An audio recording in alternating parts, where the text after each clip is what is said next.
Sur Internet, on vous explique qu'il est possible de gagner sa vie avec le trading.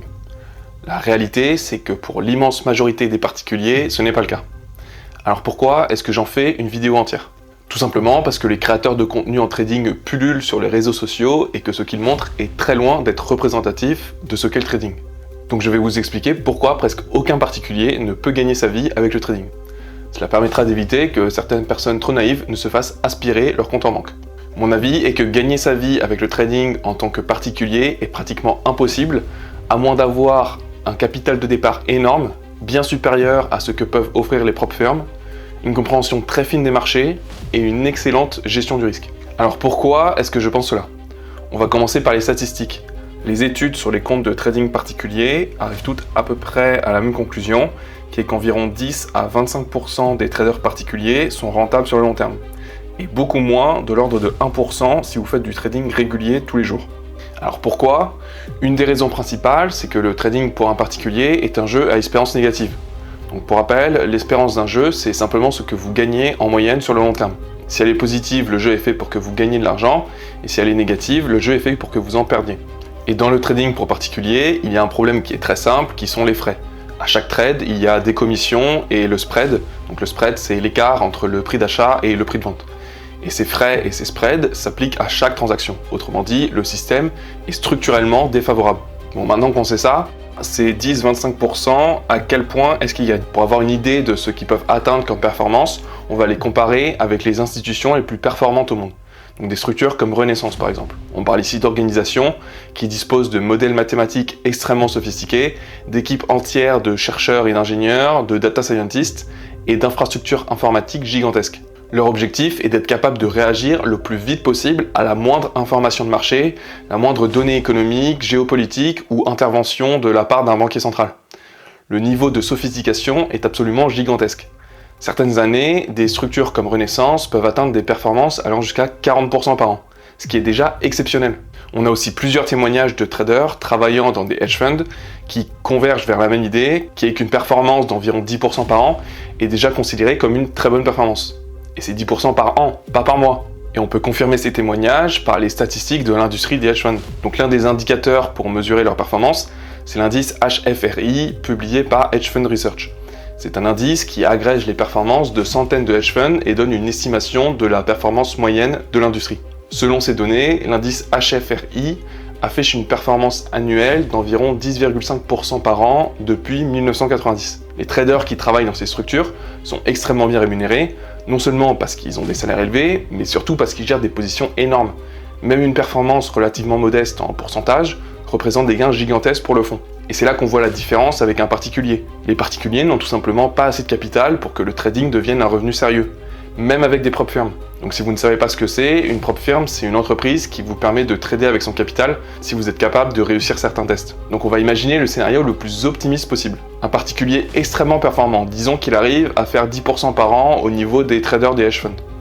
Supposons qu'il réussisse les challenges de 3 propres firmes à 100 000 € chacune.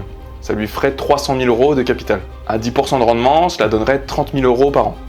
Si on enlève la part que gardent les propres firmes, on tournerait autour de 26 000 € par an. Et là, je suis déjà très généreux, parce qu'il faut rappeler qu'un particulier a un matériel beaucoup plus lent, n'a pas accès aux mêmes données, ne peut pas réagir aussi vite aux informations et travaille seul avec sa propre analyse. Rien à voir avec du matériel qui passe des ordres en quelques microsecondes et une équipe complète. Donc 26 000 € par an, cela ne couvre même pas un CDI à Bac+5 d'entrée sur le marché du travail en France. En plus de cela, les propres firmes imposent des restrictions extrêmement contraignantes en imposant de trader régulièrement et rendent cette performance quasi impossible à atteindre. Et pourtant, quand on regarde Internet, vivre du trading serait presque banal. Alors d'où vient ce décalage entre la réalité et ce que l'on voit en ligne ?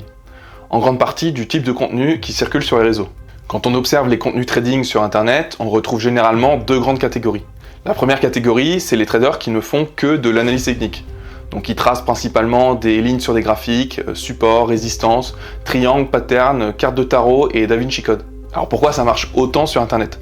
Parce que c'est très visuel, très accessible et très facile à apprendre. On peut comprendre le principe en quelques minutes. Et surtout, on peut projeter absolument tout et n'importe quoi sur un graphique. Avec suffisamment d'imagination, on finit toujours par trouver un pattern. Une autre raison de ces contenus, ce sont les théories du type SMC-ICT. Donc ce sont des théories qui expliquent que les marchés seraient manipulés par les institutions financières et que les petits traders se feraient piéger. Cela fonctionne très bien parce que cela réconforte les particuliers que si l'on perd de l'argent, ce n'est pas de notre faute, c'est celle des grands méchants qui dirigent les marchés. Le problème, c'est que ces théories ne font pas long feu quand on l'analyse de plus près. Le marché Forex, qui est le marché le plus utilisé par les traders particuliers, est le marché le plus liquide au monde. Des milliers de milliards de dollars échangés chaque jour. C'est un marché extrêmement dispersé. Aucun acteur unique ne peut manipuler un marché de cette taille. En plus de cela, les traders particuliers représentent très peu des volumes, de l'ordre de 5% d'après les principales estimations. Les grandes institutions financières ne manipulent pas les particuliers, elles les méprisent complètement. Et si on met de côté ces théories de manipulation, il reste un autre problème, qui est qu'aucune étude solide n'a jamais montré que les figures chartistes permettent d'être durablement rentables sur les marchés. Les études académiques donnent des résultats assez contradictoires. Certaines trouvent des effets faibles ou temporaires, d'autres n'en trouvent aucune, et d'autres vont trouver des effets négatifs. Autrement dit, c'est à peu près aussi solide que l'astrologie, la danse de la pluie et les lignes de la main. Pourtant, vous verrez parfois des personnes parler de ce type de concept sans aucun fondement sur BFM TV ou d'autres chaînes de télévision.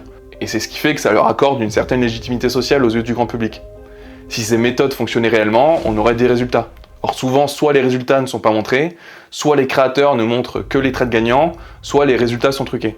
Il est extrêmement facile de truquer des résultats en trading. Il suffit d'un compte démo, un broker complaisant et quelques captures d'écran et vous pouvez afficher n'importe quelle performance. Ensuite, on trouve une deuxième catégorie de créateurs, c'est ceux qui utilisent l'analyse technique et l'analyse fondamentale. Ils parlent d'économie et souvent ils se moquent des traders qui se contentent de tracer des lignes sur des graphiques. Ils ont au moins des notions d'économie, c'est déjà ça. Leur contenu est souvent plus intéressant, vous pouvez y apprendre certaines choses, mais cela ne change pas le problème fondamental. Comprendre ce qui influence le prix d'un actif et anticiper ce que le marché va faire à court terme sont deux choses totalement différentes. Les marchés intègrent déjà énormément d'informations, et c'est précisément pour cela qu'il est si difficile de le battre. Ces créateurs cultivent malgré tout l'idée qu'un particulier peut en vivre. Mais là encore, les résultats sont souvent non montrés, fortement exagérés ou complètement inventés.